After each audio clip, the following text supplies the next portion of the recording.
신천, 신지, 신인 이런 제목으로 하나님의 말씀 증거하겠습니다. 우리가 이 좋은 뜻의 이름을 가지고 있어도 그 동명이인이 지탄의 대상이 된다 그러면 그 이름을 사용하는 사람은 많지 않을 겁니다. 우리나라에 김일성 이런 이름을 가진 사람 많지 않을 것이고, 서양에서도 사무엘이나 다니엘이나 이런 이름은 지금도 있지만 유다 이런 이름은 별로 없답니다. 유다란 이름이 내 형제의 찬송이 될지라 좋은 이름인데 가룟 유다가 다 배려놓은 거죠. 우리 신천 신지를 말할 때 이게 참 우리 성도들에게는 소망의 메시지임에도 불구하고 이 신천지 참 이 좋은 뜻을 배려놓은 사람들이 있어가지고 그 의미가 훼손이 되고 있는데요. 그런 것들을 바로 잡아가야 됩니다. 신천 신지라고 했을 때 이게 벌써 나와버렸네요. 저기 나중에 나와야 되는데 눈을 좀 베렸습니다. 이거부터 나왔어야 되는데 안구정화하는 우리 박보검이죠. 이 사람에 대해서 종교적 이단스러운 이야기가 많이 있죠. 사실 예수 중심 교회라 그러는데 거기는 이초석의 동생이 있는 그런 곳이기도 하고, 아무튼 신천지에 관련해서 루머가 있습니다. 이 신천지에 대한 우리 오개념을 바로 잡고 우리는 바른 성경적인 신천 신지의 신인들로서 살아가는 그런 삶을 추구해야 마땅하겠습니다. 그러면 새 하늘과 새 땅을 추구하는 새 사람들은 어떤 모습을 가지고 살 것인가? 오늘 본 말씀을 통해 살펴보면, 첫째는 우리가 이 신천 신지의 사람으로 산다라고 하는 그 의미가 이거죠. 일단 오늘 본문의 1절을 보니까 또 내가 새 하늘과 새 땅을 보니 처음 하늘과 처음 땅이 없어졌고 바다도 다시 있지 않더라. 새 하늘과 새 땅을 봤다 그랬죠. 근데 이 새 하늘과 새 땅, 신천, 신지가 마치 무엇과 같았는가 하니 우리 2절 말씀을 보니까 2절에서 또 내가 보매 거룩한 성 새 예루살렘이 하나님께로부터 하늘에서 내려오니 그 예비한 것이 신부가 남편을 위하여 단장한 것 같더라. 그러니까 이 신부가 남편을 위해서 단장한 것 같이 우리가 새 하늘과 새 땅을 산다는 것은 단순히 먼 미래의 일로만이 아니고 우리가 지금 현재 준비하며 살아가야 될 모습이라는 겁니다. 그래 이 신천 신지는 궁극적으로 나중에 또한 임할 것이기도 하지만 우리가 지금 새 하늘과 새 땅을 살아가는 그러한 하나님의 백성들이 되어야 마땅한데, 그러면 이러한 사람으로 산다는 것이 어떤 사람일 것인가? 첫째는 말 그대로 새 사람으로 사는 거예요. 새 사람이죠. 새 사람으로 산다는 것은 우리가 그리스도 안에 있는 겁니다. 그리스도 안에 있을 때 우리가 새 사람이 될 것을 말씀하고 있습니다. 고린도후서 5장 17절을 보니까 그런즉 누구든지 그리스도 안에 있으면 새로운 피조물이라. 이전 것은 지나갔으니 보라 새 것이 되었도다. 이 새 하늘과 새 땅, 이 신천 신지가 그리스도 안에 있는 새로운 피조물들이 사는 그런 삶이 될 것이므로 우리가 마찬가지로 새 마음 가지고 살아가야 한다는 겁니다. 이 새 사람이 되는 방법은 하나의 길밖에 없어가지고 그리스도 안에 있을 때, 예수 안에 있을 때 우리가 새롭게 된다 하였으므로 어디에 다른 데 발 거치려고 하지 마시고 예수 안에서 그리스도 안에서 살아가는 우리가 될 때 새 피조물로 이전 것은 지나갔으니 보라 새 것이 되었도다. 우리 새 사람으로 산다는 것은 예수 안에 있는 건데요. 예수 안에 있다는 것이 무엇인가? 우리의 삶의 기반 자체가 땅의 것이지 않고 땅에 속한 것이지 않고 하늘에 속했다 그 얘기입니다. 그래 우리의 개인적 현실적 삶에는 어떻게 적용이 되어야 하는가 하니 날마다 그리스도께로부터 오는 그러한 새로움이 우리 가운데 와야 됩니다. 사람이 숨을 쉰다 했을 때 계속 코로 입으로 공기가 들어가죠. 이게 들어가니까 우리 속에 있는 것을 빼내고 생명이 유지되는 겁니다. 그리스도 안에 있다라고 하는 것이 마치 이와 같아서 이거는 이제 사람의 폐 안에서 어떻게 해서 기체가 교환되는가를 보여주는 모식도인데요. 한번 폐 안에 보면 이 동글동글한 그런 주머니 같은 것들이 있어가지고 외부로부터 들어온 공기, 즉 산소는 혈관 안으로 들어가 혈액 속으로 들어가고 또 혈액이 포함되어 있던 노폐물들이 이산화탄소 같은 것들은 빠져나오는 구조입니다. 밀고 들어와야 빠져나가는 겁니다. 그러려면 어떻게 되느냐? 이 통로가 막히면 안 되는 거죠. 이거는 전에 영재학급 학생들 수업 데리고 했을 때 했던 내용인데 저기 돼지 허파입니다. 저걸 보고 맛있겠다 그러면서 안 드시고 저 이제 기관을 절개한 것인데요. 기관을 절개하면 조금 더 작은 게 나오고 그걸 또 자르면 또 작은 게 나오고 보이실지 모르겠지만 가운데 뽕뽕뽕 구멍 뚫려 있는 거 보이십니까? 일부러 해놓은 게 아니고 절개해 놓으면 그런 구멍이 있어서 저 속으로 이제 계속해서 들어가는 겁니다. 그래서 공기가 들어가게 되면 폐 안에서 교환이 일어나는 거죠.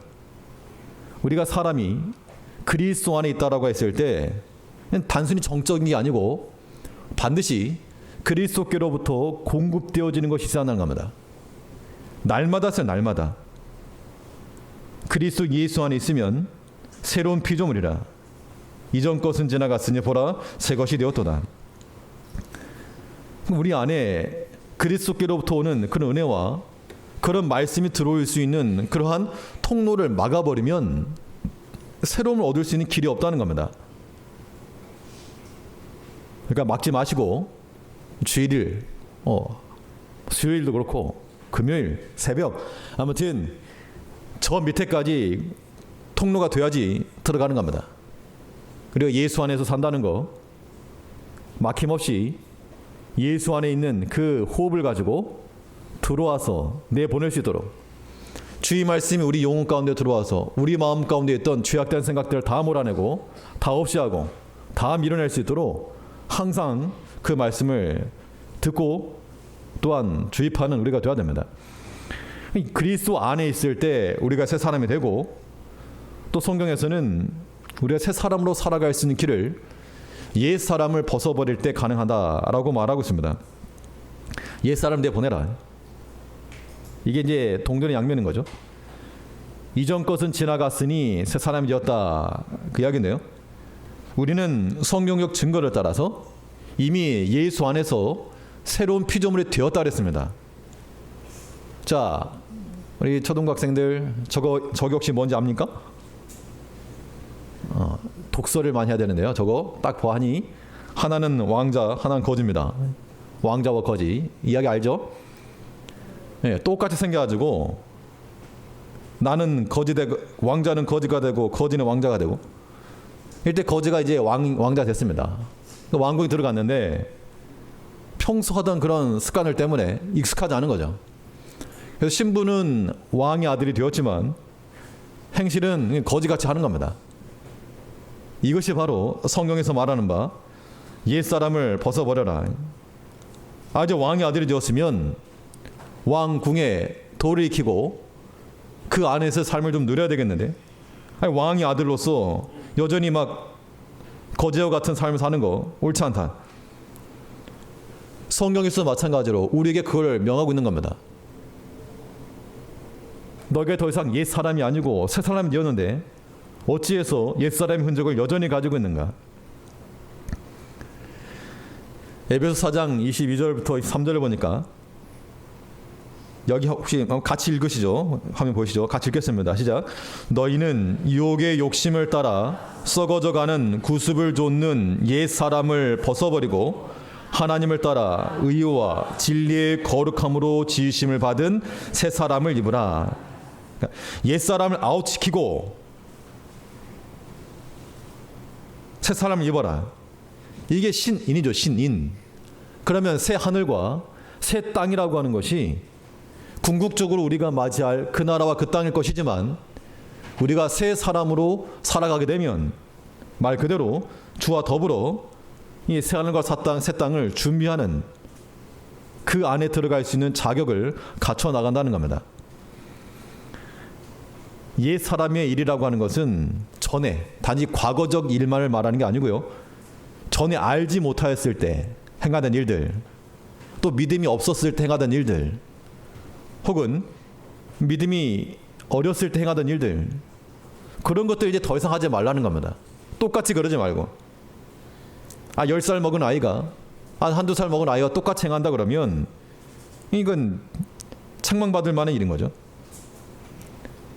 우리 옛사람을 벗어버리려면 우리의 영혼의 성장함, 장성함이 있어야 되겠습니다.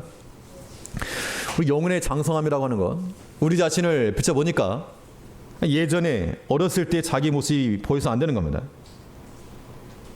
나는 잘한다고 했는데 우리의 행한 일들이 마치 어린아이들 같아가지고 유치하고 좀 어리석고 그런 모습을 갖추는 거, 그거 합당치 않다는 겁니다. 그래서 바울은 고린도전서 13장에서 내가 어렸을 때에는 말하는 것이 어린아이와 같고 깨닫는 것이 어린아이와 같고 생각하는 것이 어린아이와 같다가 장성한 사람이 되어서는 어린아이의 일을 버렸노라. 어린아이의 일을 버렸다. 어린아이가 어떤 일 합니까? 어린아이가 뭐 순수하다라고 말하지만 자기 고집이죠. 자기밖에 모르는 겁니다. 다른 사람을 이해할 수 있는 능력이 떨어지죠. 그렇기 때문에 우리가 사실 뭐 다 큰 성인들이라고 해도 자기 중심만 생각할 줄 아는 거, 자기 본인만 염려하는 거, 이건 다 어린아이의 모습이라는 겁니다. 다른 사람이 보게 되면 다 이렇게 보인다고요. 자기만 못 봐서 그렇지. 어린아이를 버리고 그리스도의 장성한 분량에 이르는, 그래서 거울을 비춰봤을 때 이 어리서 손가락 빨고 있는 우리가 아니고 그리스도를 닮은 그런 모습이 나와야 됩니다. 우리 행실을 보면 돼요. 우리가 맨날 신경 쓰고 염려하는 것이 먹고 마시는 거, 뭐 이런 것 때문에 우리가 분주하다 그러면 아직도 어린아이인 겁니다. 이제 우리는 그리스도 예수 안에서 진리로 싸울 줄 알고 또 죽어가는 자들을 살려낼 줄 알고, 이것이 새 사람으로 사는 길이 되는 겁니다. 옛사람은 벗어버리고, 옛사람의 특징이 뭐라 그랬습니까? 썩어져가는 구습을 좇는, 육체를 따라가는, 욕심을 따라가는, 이것이 우리의 옛사람이니까 우리는 그것은 벗고 그리스도 안에서 새 사람을 입어 그리스도의 장성한 분량에까지 일어나가는 것, 이것이 신천신지 합당한 신인 새 사람으로 준비되는 길입니다. 이거 하라고 우리가 그리스도의 신부와 같이 단장되는 겁니다. 다른 게 단장이 아니고 이러한 것이 단장인 줄 알아서 우리가 뭐 얼굴만 꾸밀 게 아니라 우리의 심령을 꾸미고 속사람을 단장하여 주 앞에 참 좋은 그러한 성도들로 나아가는 우리가 되어야 됩니다. 또 새 사람이라고 하는 것이 또 어떠할 때 새 사람으로 살아가는가? 성경상에서는 주의 날을 사모하라 그랬습니다. 주의 날을 사모하고 주님 다시 오실 날 고대하며 살아갈 때, 그때 우리가 새 사람을 입고 새 마음을 가지고 산다라고 말씀하고 있는데요. 근데 베드로서 3장을 보시면 12절에서는 하나님의 날이 임하기를 바라보고 간절히 사모하라. 그날에 하늘이 불에 타서 풀어지고 체질이 뜨거운 불에 녹아지려니와. 이 마지막 때가 이렇게 될 터인데 너희가 어떤 사람이 되어 마땅하뇨? 그 질문에 대해서 답을 하기를, 하나님의 날이 임하기를 바라보고 간절히 사모하라. 어린 아이들 같으면 자기 생일을 기다립니다. 내 생일 언제니까 그때 문 선물해 주세요. 아이들 입장에서는 물론 나이들도 그러겠지만 특히 아이들 입장에서는 참 자기 생일이 큰 일인 줄 알고 자기가 뭐 대단한 일 한 줄 알고 자기 생일이니까 좀 뭐 달라. 그 생일을 기다리며 사는 사람이 있고 또 어떤 사람은 뭐 인생 가운데서 뭐 결혼을 놓고 그걸 기다리는 사람도 있을 것이고 또 아무튼 뭔가 나를 기다리는 사람들이 있을 겁니다. 신천신지의 새 사람으로 산다는 것은 주의 날을 고대하며 소망하며 사는 사람들입니다. 하나님의 날이 임하기를 바라보고 간절히 사모하는 자들, 그들이 바로 새하늘과 새 땅을 바라본다 그랬습니다. 베드로후서 3장 13절에서는 우리는 그의 약속대로 의에 거하는 바 새하늘과 새 땅을 바라보도다. 그 시와 때가 아직 이르지 아니하였으나 우리가 주 예수를 기다리는 그 마음을 가지고 간절히 사모하는 마음을 가지고 살아갈 때에 그 사람들이 곧 신천, 신지를 들어갈 수 있다는 겁니다. 이거는 나중에 미래에 관한 일이 아니고 지금 현재 우리가 단장하는 겁니다. 마치 신부가 신랑을 위해 단장한 것 같더라. 이제 우리의 매일매일의 삶은 우리 주를 고대하는 삶에 되어 마땅하고 이것이 우리의 현실 도피가 아니라는 건 아시겠죠, 당연히. 현실 도피를 말하는 거 아닙니다. 우리가 현실을 충실히 살되 우리 마음 한 중심에 주께서 임하실 것이 분명한 약속과 소망으로 있어야 한다는 겁니다. 이게 주객이 바뀌면 안 돼요. 그러니까 세상의 것에 대해서는 우리가 얻지 못하여도 아쉬울 것이 없는 것이고 상실하여도 뭐 그거 아까울 게 없다는 겁니다. 주님이 다시 오시면 우리 그런 것이 세상 그런 것이 문제가 될 게 아니기 때문에 그렇죠. 주의 약속대로 새 하늘과 새 땅을 향하여, 이건 성경상에서 광야 백성들이 약속의 땅 가나안을 갈 때 아직 얻지는 못하였지만 그 땅을 얻지는 못하였지만 하나님이 약속을 신뢰하고 나아갈 때 이미 그 나라 사람이 된 겁니다. 동일한 패턴을 가지고 아직 주의 나라가 우리 가운데 임하지, 새 하늘과 새 땅이 우리에게 임하지 아니하였으나 우리는 그 나라를 바라보고 소망하며 주의 나라를 간절히 고대하며 살아갈 수 있는 하나님의 백성이 되어 마땅합니다. 그러한 사람들이 어떤 사람들이라고요? 신인, 신천, 신지에 합당한 신인들입니다. 이런 새 사람으로 살아갈 수 있도록 그리스도 안에서 옛사람을 버려버리고 주의 날을 간절히 사모하며 살아가는 우리 저희교회 성도님들 되시기 바라겠습니다. 둘째로 신천, 신지의 이 신인들이 추구하며 살 삶의 모습이 무엇인가? 두 번째로 생각해 볼 수 있는 것은 주와 동행입니다. 주와 동행. 주와 동행하는 것. 주와 동행한다는 것은 우리는 궁극적으로 그리스도와 이 온전한 일치를 이룰 것을 우리가 기대하며 가야 되겠습니다. 주와 동행이라고 하는 것이 남남으로 사는 것이 아니고 같이 길을 가도 전혀 모르는 사람과 같이 갈 수 있죠. 그런 거 말고 그 생각과 마음과 모든 것이 일치가 되는 것이 주와 동행이라는 겁니다. 오늘 본문 21장 3절을 보시면 내가 들으니 보좌에서 큰 음성이 나서 가로되 보라 하나님의 장막이 사람들과 함께 있음에 하나님이 저희와 함께 거하시리니 저희는 하나님의 백성이 되고 하나님은 친히 저희와 함께 계셔서, 하나님의 장막이 사람들과 함께 있다라고 말씀하고 있는데 이것이 의미하는 바는 당연히 이 광야, 이 성막, 이 내용을 말하고 있는 겁니다. 그럼 저 때만 하나님께서 백성들과 함께 하셨는가? 지금도 우리와 함께 하시죠. 하나님께서 우리 마음 가운데 성령의 좌소를 트시고 성령께서 친히 우리 마음 가운데 내주하시면서 우리와 함께 하신다는 겁니다. 그러니까 나중에, 지금 우리가 무슨 내 멋대로 살다가 나중에 가서 주와 더불어 살겠다, 그게 아니라 지금 여전히 내 안에 거하시는 그 성령의 음성을 들을 줄 알고 성령의 감동하심을 따라 때로 우리 양심의 가책을 가지고 주를 순종하며 살아가는 삶, 이것이 주와 동행이라는 겁니다. 하나님을 일치시켜야 됩니다. 하나님의 뜻이 어디 있는가 살피고 그의 선하시고 기뻐하신 뜻을 따라가는 것, 이것이 주와 동행하는 겁니다. 그러니까 우리의 삶의 거처라고 하는 것이 그리스도와 별개가 아니라 함께 가는 것. 하나님의 장막이 사람들과 함께 있습니다.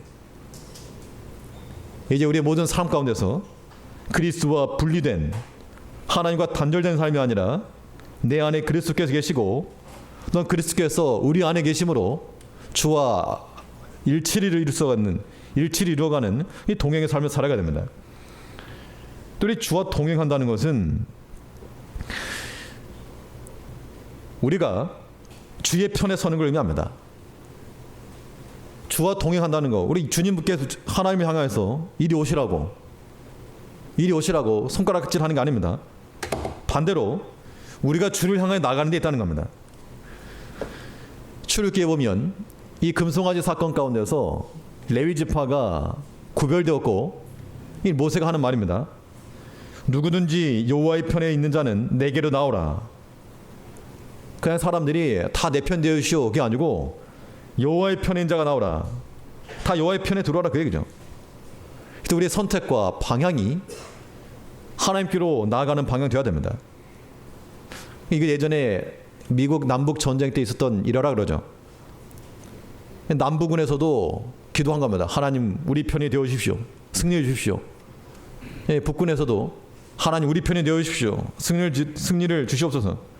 그랬더니 이거 그때 링컨이 그랬답니다. 그러면 하나님 얼마나 곤란하시겠느냐. 서로 하나님 보고 우리 편 내달라 하지 말고 우리가 하나님 편에 서자. 지극히 당연한 말인 거죠. 우리가 하나님 편에 서서 그와 함께 거하는 것. 그러니까 하나님 쪽으로. 우리가 여기 죄 가운데 서 있으면서 하나님 뭐라고 하지 말고 네가 가라고. 하나님 저기 계시니까 거기 가라고.